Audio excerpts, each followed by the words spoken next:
There is a question, is the attitude of Islam to history. And in fact, what we find, the basic attitude is that all history is in fact an Islamic history.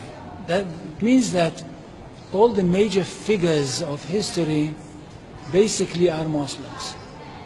From Adam down to our own time. So if the Jews or the Christians are demanding something and basing it on the fact that there was a king called Solomon, or a king called David, or a prophet called Moses, or Jesus, then of course what they are doing, they are saying something which is not true, or in fact they don't know that all these figures were basically Muslim figures. They were, in fact, since the creation of the world there is only one religion, and this is the religion of Islam.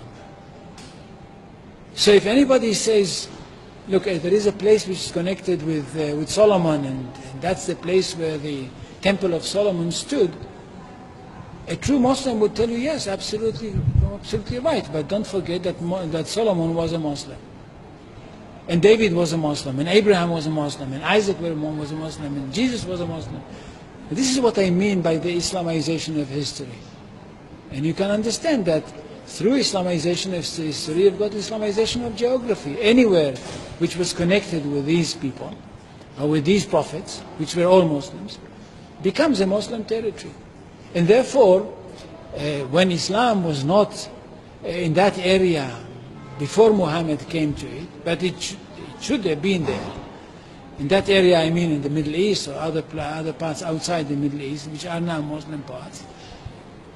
Any place like this had to be freed, not to be conquered, had to be liberated. So Islam appeared in history in the time of Muhammad, or reappeared in history from their point of view, reappeared in history as a liberator. And therefore there is no Islamic occupation. If somebody occupied anything, it would be always somebody else, not the Muslims. So there is no Islamic occupation, there is only Islamic liberation.